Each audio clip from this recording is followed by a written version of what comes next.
This is Robert Stearns. Hey, I want to thank you for tuning in. I really believe that learning is one of the greatest joys in life.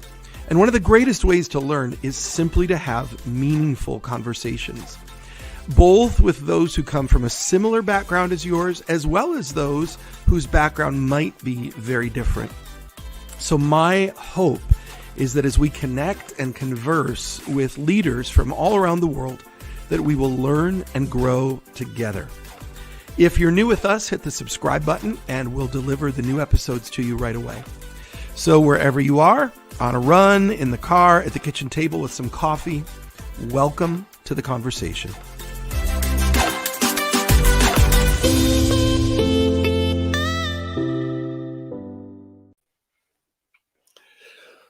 Well, how happy are we to be together again, my friends? This is awesome. I've just been here.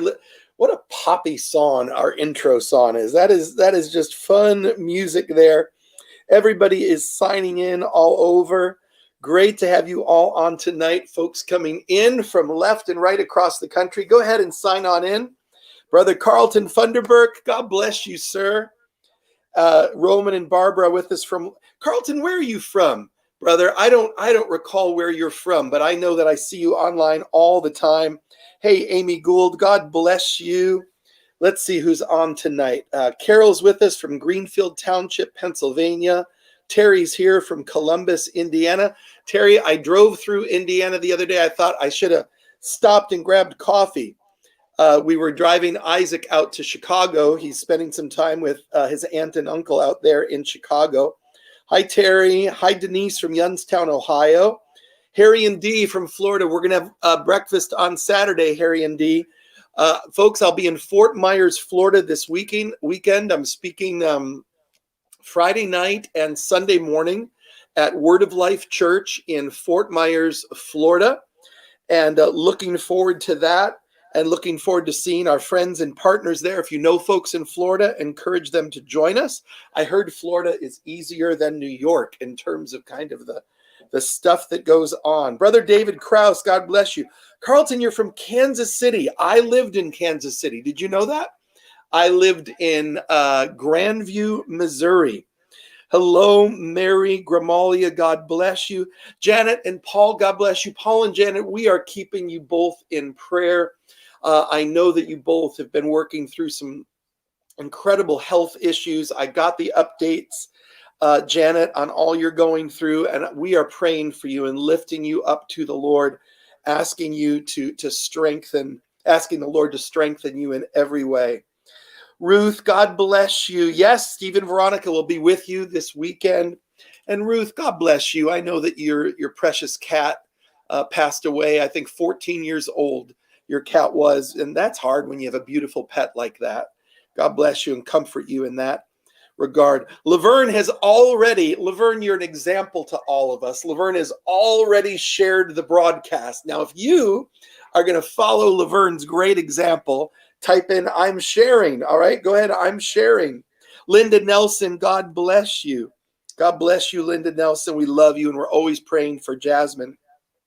Folks, very quickly, some announcements as we get going, and please do share for us. If it's your first time, type in, it's my first time, or I'm a visitor here. Absolutely. Type that on in. And yes, for Chris. Janet, I'm sorry. It says Janet Paul, and forgive me for that. But yes, for Chris. Wonderful, Bonnie. You'll be in Fort Myers. Great. So good. We look forward to seeing you. All right, good. Cecilia shared. Rob Deacon shared. You guys get points. What kind of points can we give them? You get Eagles Wings points for sharing. Folks, real quickly, we are going to Jerusalem. We're going. If we have to row a rowboat across the ocean, we are going. COVID or no COVID. So join me. And do we have a slide on this? Awake Jerusalem. Join me there September 27th to October the 8th. I cannot wait to get back. I want you to come with me. And if you sign up before March 31st, you'll save $100 off the price. Go to awakejerusalem.com and all of the information is there. Awakejerusalem.com. And if you sign up this month, you save $100. That's $200 if you're a married couple. that is going. Carol Moreau, woo! Terry D. Natal said she shared before we even started. Terry, what can I say? You're just ahead of the game here. Thank you all so much for sharing. We want to remind you, Torah Tuesdays at 12 Eastern.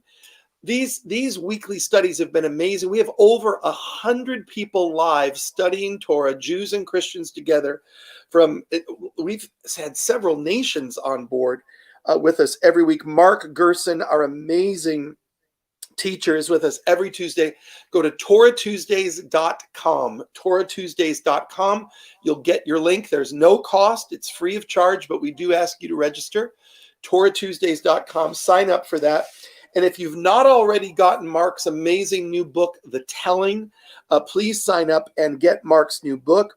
Go to thetellingbooktour.com and find out how you can get involved with his book. Go to Amazon and leave a review for this incredible book. We need to reintroduce America to the story of the Exodus. It is the seminal story of deliverance from slavery. Each and every one of us has an Egypt that we've been in. Each and every one of us has a Pharaoh that has complicated our lives. Each and every one of us is on a journey into a land of promise. And so there are eternal truths that we can assimilate, understanding this universal story that comes to us from the book of Exodus. Thank you, Linda Nelson, for sharing. Hi, Catalina Scott from Pittsburgh, Pennsylvania. Greetings, Laura Terrafe from Pennsylvania. Laura, are you new? I don't remember seeing your name on here. Forgive me if I've missed you previously, but great to have you with us. Dozens already on board tonight. All right, let me see if there's anything else urgent. Please do consider becoming a monthly partner if you believe that the sacred work of Jewish-Christian dialogue is important. If you believe that a strong, democratic Jewish state in the Middle East is urgent for the global situation that we face, if you believe that we as Christians have an obligation to stand with and support the Jewish root of our faith and Jesus' relatives, Jesus' biological relatives, the Jewish people, then I invite you to partner with me. Our Friend of Israel, $18 a month. Key of David, $36 a month. Watchman on the Wall, $72 a month. And there's all kinds of different perks and gifts and things that come in. Of course, your bishop and the rabbi mug. We have to check and see if our rabbi tonight got his last time. We have to make sure that he got it. I hope he did. But all kinds of gifts. And then, for example, this weekend, I'll be in Florida, and I'll be getting together with our Key of David and Watchman partners personally. When I'm able to do that, I love to do that. It's my joy and it's my honor. So please do become a part of this ongoing work. All right, I think that is everything that we needed to cover. And I know that you are, I'm telling you what, our rabbi tonight was he hit it out of the park. He is back by popular demand. Rabbi Joshua Stanton, you've probably seen him on CNN. We were not sending mugs when he was on last. I can tell you, I have the most amazing team. I've got Ashley here tonight and Danny and Dina, our incredible production team. And we didn't have the mugs last time. Oh, perfect. Janet, thank you. Yes. Mark Gerson and Rick Pino and I are doing an online class. When is that? It's next week, I think. And you'll jot down how we get that on. Folks, listen to me. We have 4,200 people already registered for the class. 4,200 people already registered for Mark Gerson and I to teach this wonderful class. So we want you to join us. And you can do that by going to, we think, we'll type it in. We'll type it in a moment. We're going to confirm it and type it in for you in a second. I don't want to get it wrong, but I'm looking forward to being with Mark and Rick Pino. Rabbi Josh Stanton, we fully introduced him the last time. His accolades, folks, they go on and on. But I have to be very honest with you. This is a brother who within 3 sentences, you sense the warmth of his heart, the sincerity of his spirit, the authenticity of his call and his walk with God. And we are just so honored to welcome back tonight. We're ready to have him join us. Would you join me in welcoming Rabbi Joshua Stanton? Rabbi, welcome back to Bishop and the Rabbi. It is so good to be with you. And last time I came away not only enlivened and enriched, but inspired to continue studying with Christian friends. So thank you for being a mentor and a guide, not only to your flock, but also to a rabbi. Well, it's such a joy to see you, my brother, and we're looking forward to all the ways that God is going to lead our paths together. I believe that we have much that we can do together, and we were sharing tonight, just before the broadcast. Rabbi and I were sharing how. Well, Rabbi, maybe you can just, if you don't mind, if it's not too personal, just share that little snippet of the story of how you found your calling, because I think folks would love to hear that. Yeah, I was a sophomore at Amherst College in Massachusetts, and I was getting very involved in Hillel on campus, the Jewish Students Organization. And the director of religious life just spotted it. He could see my calling a mile away, and I couldn't see it, and it was in front of my face. And the director of religious life, the Reverend Dr. Paul Sorrentino, goes without saying, was not Jewish, was not a rabbi, but was an incredibly devout pastor who saw as part of his calling guiding me to my path. And so we reside in the mystery of the extraordinary blessing he gave me. He claims it was a blessing also to mentor someone to the rabbinate. I think that might be a bit of an overstatement. But suffice it to say, without a devout pastor, I would not be here today as a rabbi. It's just a beautiful, beautiful story that this Protestant pastor, maybe even an evangelical pastor, helped lead and guide you to discover your call as a rabbi. And it makes me think of so many leaders in my life, including most online here would remember Rabbi Gerald Meister, who helped us and helped me so much in my journey. So we're so excited to be studying together, folks. Turn in your Bibles to Exodus chapter 35. Exodus chapter 35 is where we are tonight. Vayachel is our parsha. That's the name of our portion. The name of our parsha this week is Vayachel. I see so many folks tuning in. We have a great crowd tonight. Herb Thurn, I'll see you at our partners breakfast on Saturday in Fort Myers. We love you, Herb, and we're praying for you in this time of your life. Exodus chapter 35. And Rabbi, with your permission, I'm going to do something that I don't normally do. I'm going to just begin by reading a few verses and making one comment, and then I'm going to pass it over to you. Normally, I just hand it right to the rabbi. But this week is just so pivotal. It says this, Exodus 35, verse 1. Moses assembled the whole Israelite community and said to them, "These are the things the Lord has commanded you to do. For 6 days work is to be done, but the 7th day shall be your holy day, a Sabbath, a Shabbat of rest to the Lord. Whoever does any work on it must be put to death." Folks, this is not a low-level commandment. This isn't a commandment that you can bring a turtle dove to get forgiveness for. I mean, this is a high-level command God is making.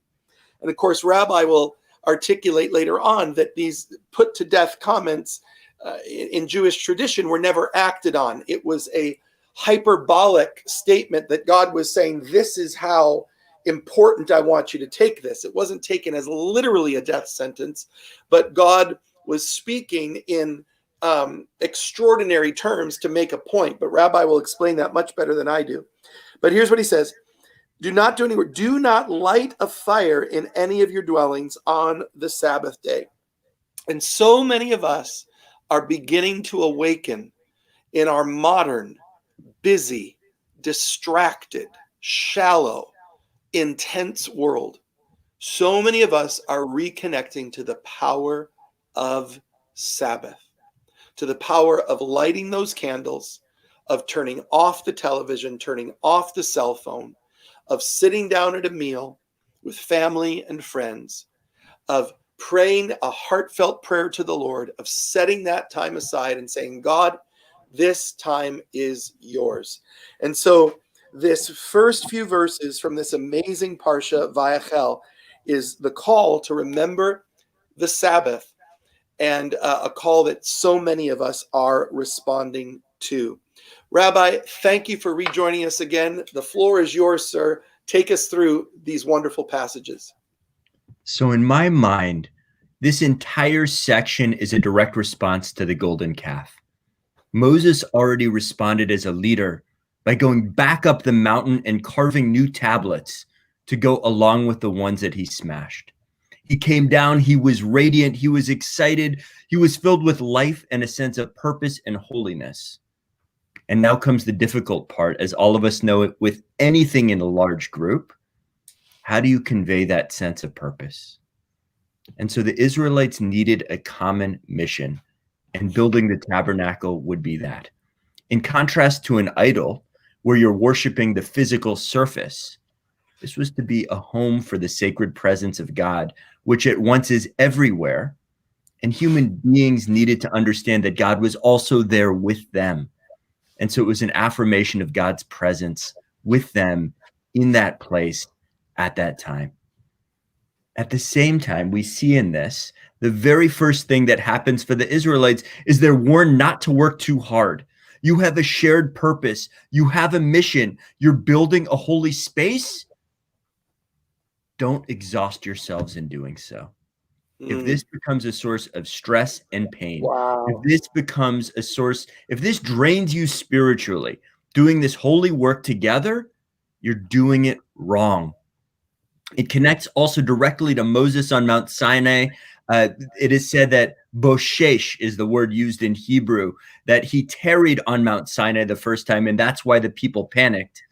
According to rabbinic commentaries, it comes from, in Hebrew, ba'u shesh sha'ot, 6 more hours elapsed than the people had calculated. So why practice Shabbat as an answer to that? You get a very different sense of time on Shabbat. Shabbat is a minimum. You can keep Shabbat going for a little bit. Orthodox Jews observe Shabbat not for 24 hours, but 25 and a half hours at least, because that's the minimum. And if you tarry with Shabbat and it goes on another 6 hours, that violates no commandments. So the very first piece is get a grip on your own sense of time and your relationship with time. At the end of the day, time is all people have if they're so blessed here on earth. You need a healthy relationship with it. And once you do have that relationship, then you can search for purpose. The word that keeps coming up here again and again is heart. Nadiv lev, those who are willing to give of their hearts, those who voluntarily will go and give of their material possessions, those who will give of their skills, those who will together as one build this sacred space. So once you have a good relationship with time, then you can look for purpose, figuring out what you have to give and figuring out what everyone around you has to give. Because at that moment, when you are all giving to the fullest extent of your heart on so many dimensions, you can do something holy. Now, Jews, in many ways, don't talk about love nearly enough. We have a lot of prayers about God's love, but it's been de-emphasized in our conversation. Christians do a much better job of it. And this Torah portion is evidence that we should all be talking about love. Nadiv lev. Chochmei lev, those who are wise of heart. And the progression we see, get a good relationship with time, and you will all of a sudden find that you have something to give. Find that you have something to give materially, and you will realize that you are actually perhaps wise of heart and have something to give intellectually. If you are wise of heart and you cultivate those abilities, chochmei tivuna, you will gain wisdom and discernment and maybe become an expert in the area that you cared about the most all along. So the people wandering in the desert, so impatient. This is a set of at least 4 stepping stones from idolatry to holiness, from purposelessness and fear and a fraught relationship with time to an expansive notion of time that enables people to realize their potential as human beings. That's what this Torah portion is all about. Rabbi. All right, everybody. Shut the lights off and go home. We're done. He just preached a theological course in 4 minutes. Incredible. I'm sitting here taking notes left and right. And really, I want to go through some of these because several of your thoughts just, lead us to different amazing places. Okay, your relationship with time. And so this is dealing with both an individual's relationship with time and then also the communal relationship with time, because the message comes to the whole people. And I've got several things I want to take us through. That was incredible. Folks are signing in left and right. Folks, and if you've got questions for Rabbi, go ahead and type them into the comments, and I'll do my best to raise the questions. And please hit the share button if you haven't done so yet. So, Rabbi, I want to start with this. One of the things Mark Gerson said in our Torah Tuesdays class, and by the way we met was that Mark Gerson made the shidduch. So we know each other through Mark and Rabbi Erica, and we want to give them kudos and thanks for bringing us together. But Mark said this comment. He said one of the things that he wants to kind of attack, he didn't say it that way. He said one of the things he disagrees with in modern culture is this idea of, well, you can do anything you want as long as it doesn't hurt anyone else. You can do anything you want as long as it doesn't hurt anyone else. And he said, listen, every choice we make affects other people. Just because a choice is something that's made alone and that we perceive that we're alone, or it's just me to spend this money, or it's just me to do this thing. He said that every choice, and what he used as an example, he said, if you get up 20 minutes early and you spend time in prayer or in reading he said that's going to impact everyone else you connect to throughout the day. The choices that we make individually manifest corporately, and it just puts a whole different spin on our personal responsibility, as you say, our relationship with time. Now, Rabbi, I want to go I'm going to go in order of the way I wrote them because it was in the way that you brought them up. So I want to go back to where you talked about God's presence, and they created a golden calf, but the tabernacle was not a house for idolatry. It was welcoming the presence of God. For most of the folks on here, we have referred to that presence as the Shekinah or the Shekhinah. That's something that we talk a lot about in our neighborhoods, the glory of God, the presence of God, the Shekinah of God. It's kind of this mystical thing. Maybe it's connected for us as Christians to this concept of Trinity and the Holy Spirit. Yeah, and I know that in Judaism, it's interesting because if I understand correctly, and we have Leonard Nimoy to thank for this, the Shekinah is in some ways, if I understand correctly, a manifestation of the feminine attributes of God, which is something we don't talk a lot about. But of course, God is a spirit. God is not a corporeal body. We say our Father, but just speak on some of this and how you relate to this concept of the presence of God, the Shekinah of God, the Spirit of God. So first of all, wonderful analysis. And you brought up a word that in Hebrew is directly connected with Shekhinah, which is Shechuna, the neighborhood. So Shekhinah, Shechuna are very connected. It is where you dwell. And so there's, manifestations of the God of Exodus as this terrifying, powerful force, overthrowing tyrants, liberating people. And now this is the softer side of God being with you. And it's sort of the still small voice. It's the idea that wherever you are, if you actually take Shabbat, again, connected to that aspect, you might realize that God was there all along. Mm, And beautiful. so the Shekhinah is God's subtle and beautiful presence in every moment. You and Beautiful. I, before the show, had this heartfelt conversation. I was trying to avoid bawling before the show. I thought it would be unbecoming of a rabbi to lose himself because the bishop happens to be so connective and thoughtful. And in those moments, you just have to think God is here. Normally it's God is in the room. In this case, God might be on Zoom. God might be on Facebook. If God is everywhere, why couldn't God be in the circuitry of my computer? That's right. You just need to pause and feel Yes. God. And Beautiful. so it also, in essence, it elevates us. There is goodness. If God is everywhere, there's God within. And it doesn't mean that we are God, but it means that we are intrinsically connected to God. Yes. If we Beautiful. take Shabbat, if we just pause for a moment, we will find the God within.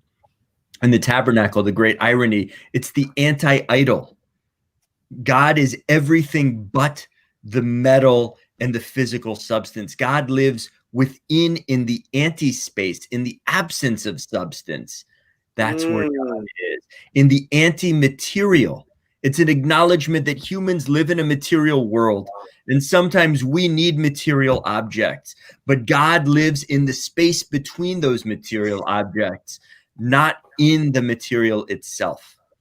And so, much like Shabbat, we make space for Shabbat to separate it from the week. We make space for God by making sure it's not just material connected to material connected to material. God lives in between.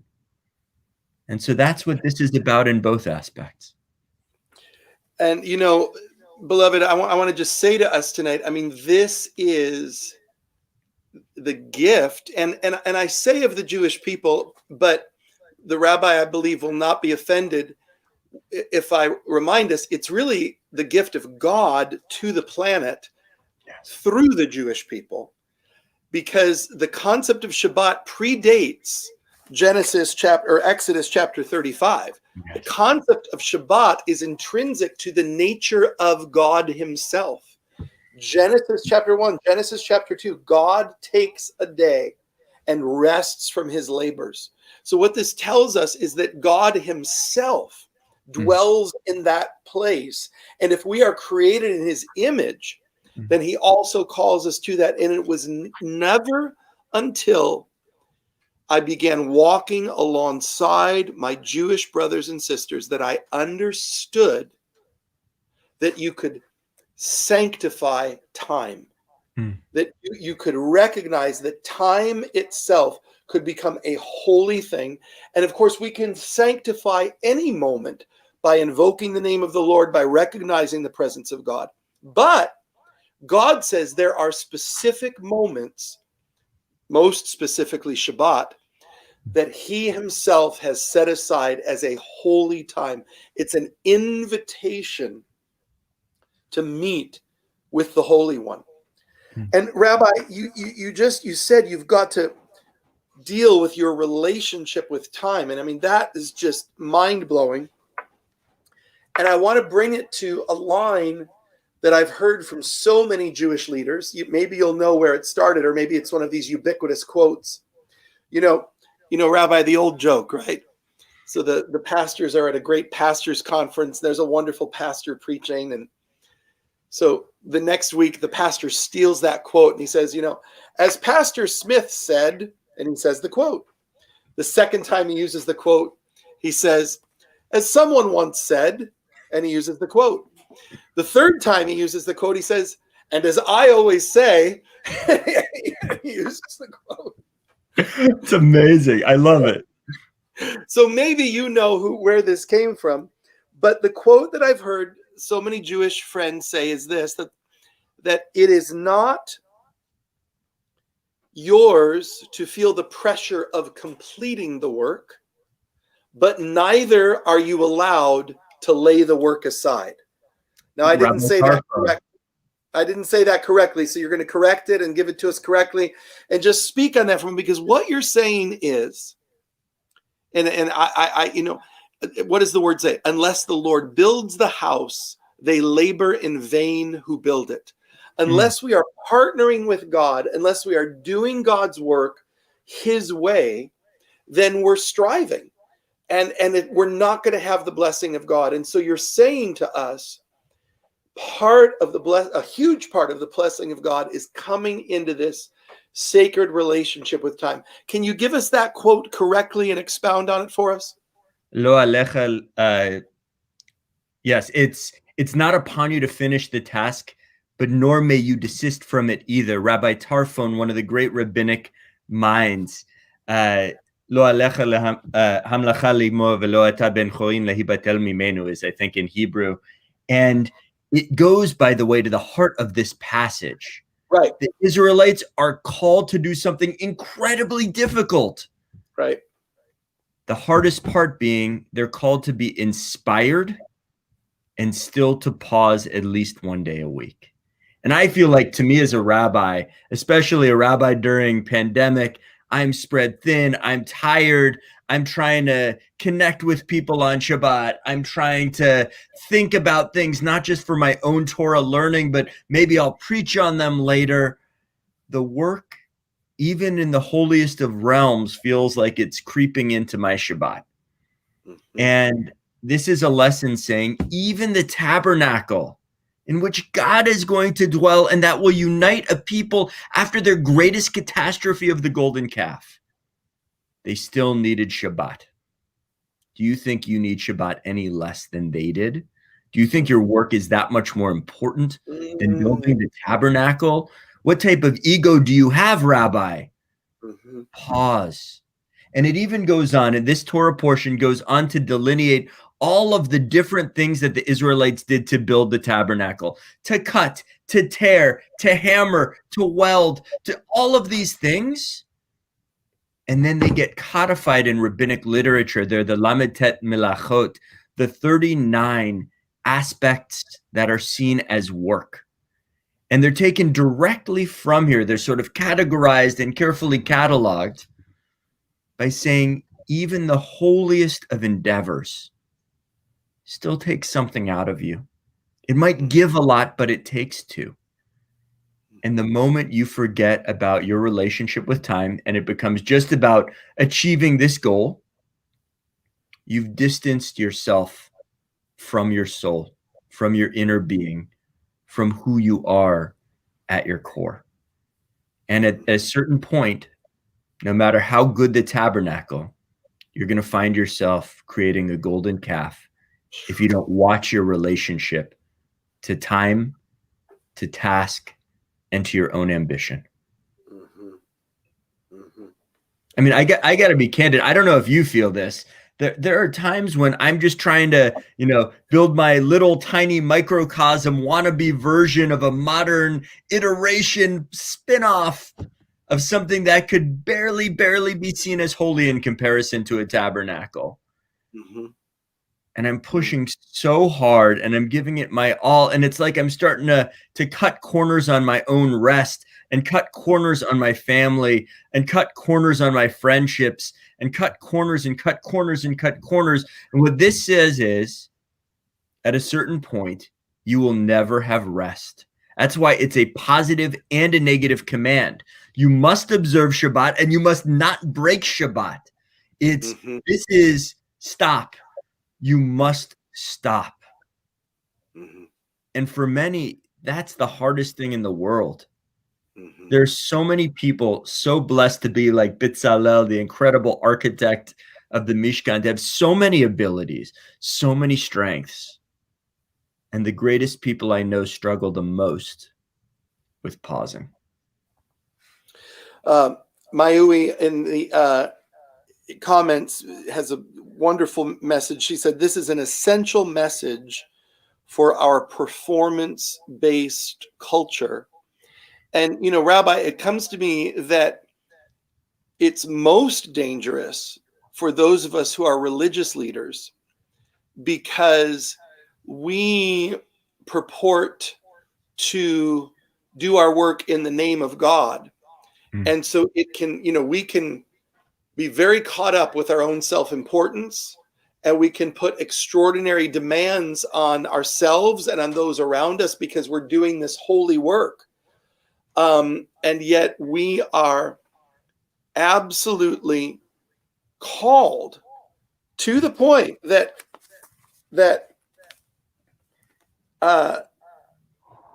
it says whoever does work must be put to death. And maybe you will comment to that at some point, because I think that's important not only for this scripture but for other ways that is used. Because you'll speak on it. I don't want to speak to it. You're the rabbi.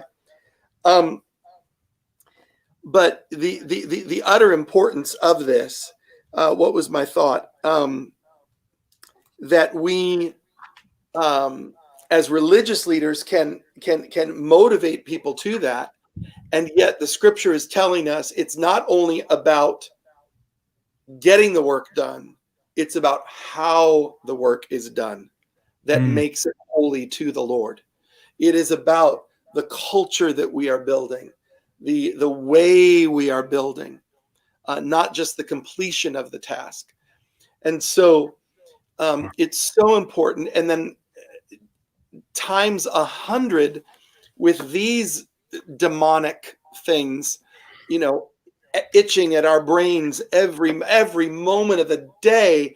Something is beeping, something is blinking, something is buzzing. You walk into a room and there's 9 lights buzzing, and this importance, folks, that we are wrestling and contending for our very humanity in the midst of this technology-driven culture.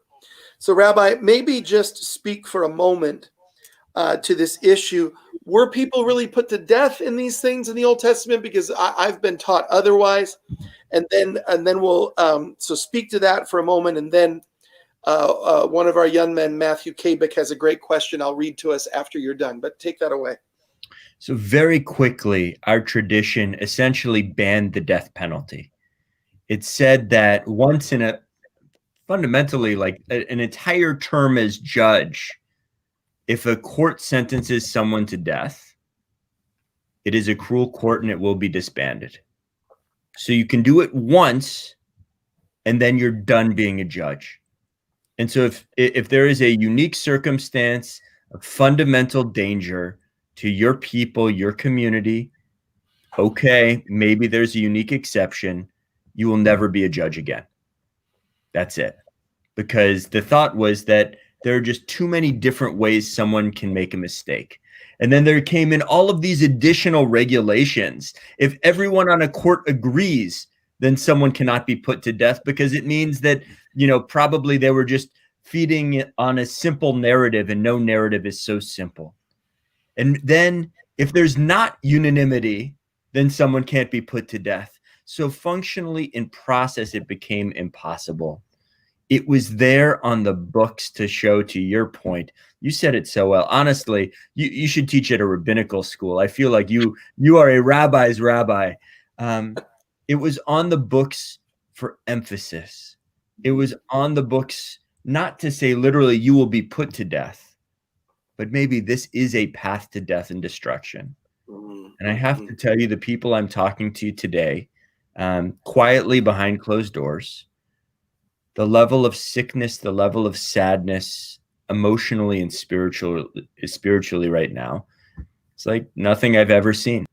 Yes. And one wonders, there are no easy solutions to really deep-seated challenges, only the hope. But at least some of these could be alleviated with a real Shabbat.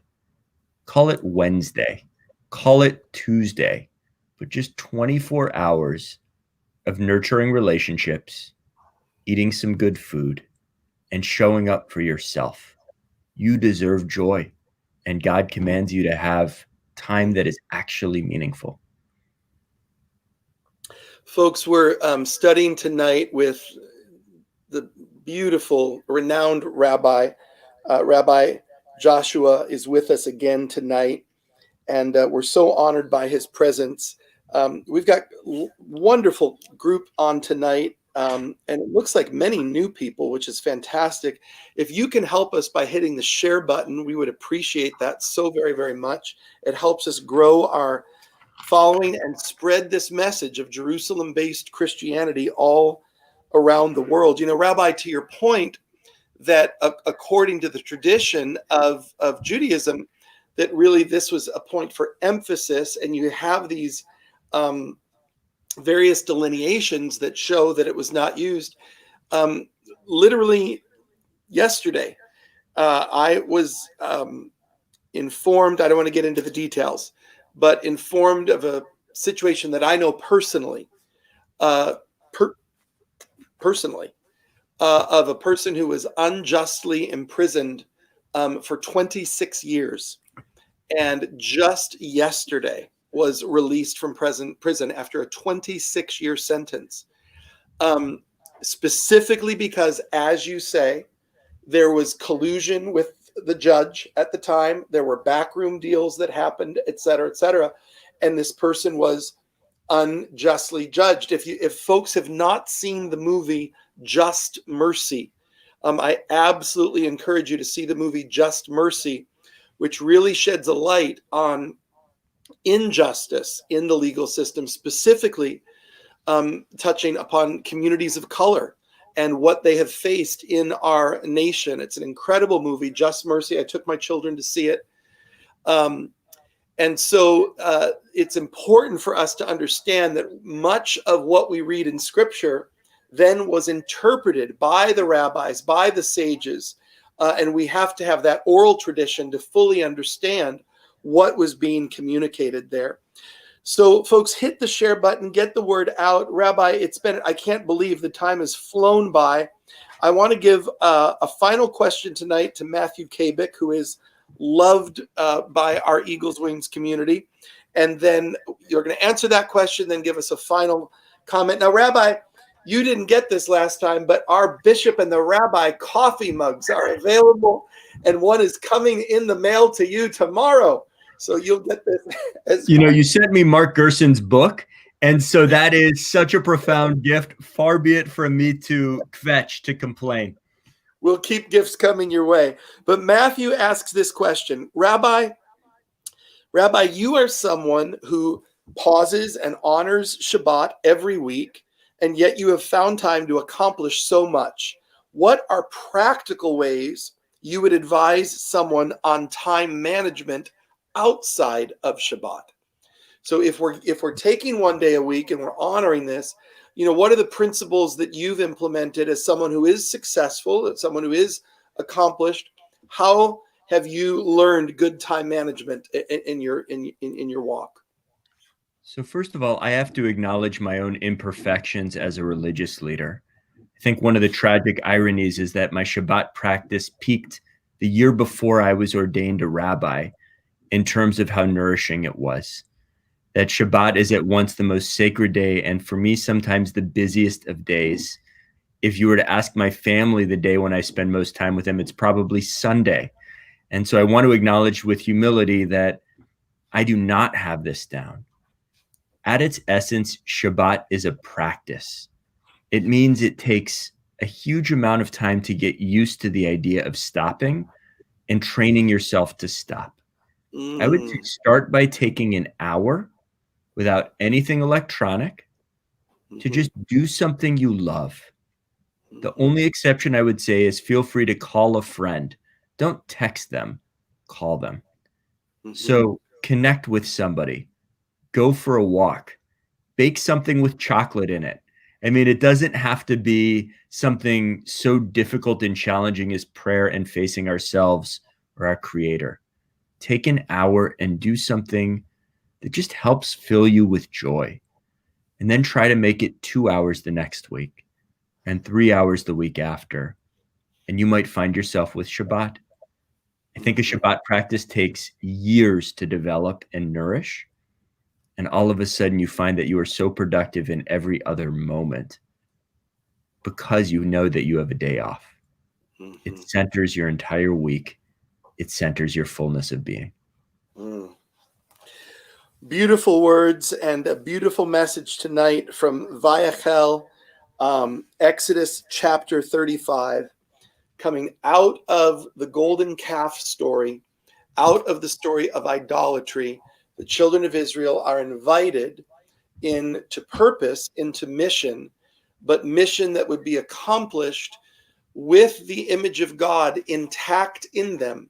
And that image of God linking back to the Shabbat principle that Hashem introduced in Bereshit, in Genesis, that God himself, Hashem himself, rests from his labors. And so we as humanity reflect his image best, not when we are doing and striving and building, but we reflect it best when we marry that to the sacred rhythm of taking time to rest, to be still.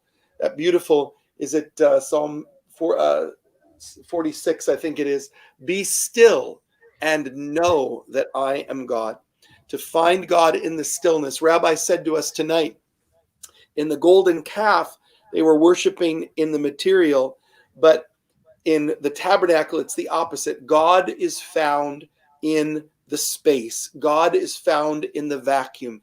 God is found in the stillness. God is found not when we are grappling with the material, but in the immaterial, in the spiritual. And it reminds me of what Mark Gerson teaches us, that Moses could only see the back parts of God, and is one interpretation of that we can't see God where he's going. God's not a fortune teller. God's not a psychic. God's not a tarot card reader. God's not going to give you play by play what's coming. But we can look back in our life. We can look behind us and say, God, even those moments, even those times, there you are, God. I didn't get it then. I didn't understand it then. But now I can look back and I can see, God, you were there. And of course, we have that in the Christian tradition. In fact, we're going to send that to Rabbi Ashley, because he probably hasn't, maybe he has, but that beautiful Footprints in the Sand poem teaches us that within our Christian tradition. Rabbi, would you give us one more time that quote? It is not yours to, et cetera, et cetera. I want to get that. And can somebody write that down? I want us to have that because it's so powerful. Give us that quote again, Rabbi. Lo alecha halacha. Oh, yes. It is not upon you to finish the task, nor may you desist from it either. Lo alecha hamlacha ligmor velo ata ben chorin lahibatel mimenu. What a perfect way to describe Shabbat. Yeah. What a perfect way to describe the tabernacle, the Mishkan. What a perfect way to describe ourselves as an ever-evolving project. Beautiful. It is not ours to have the pressure of finishing it. We can rest that it is above us, and God is responsible for the result. Neither can we cease from it. We're not just living for a 401k and a condo in Boca. We are called to purpose. We are called to a higher mission, and we're to find that in the beautiful rhythms of Shabbat. Rabbi Joshua, we bless you, sir. We bless you. We bless your family. We're grateful to you for who you are, for what light and joy and sincerity you bring into our world. And we just pray that you have an absolutely fantastic week. Thank you so much. You are a blessing. Your community is a blessing. Dare I say, Shabbat Shalom. Shabbat Shalom v'lahitrot. God bless you, everyone, and keep praying for the peace of Jerusalem. God bless. Amen.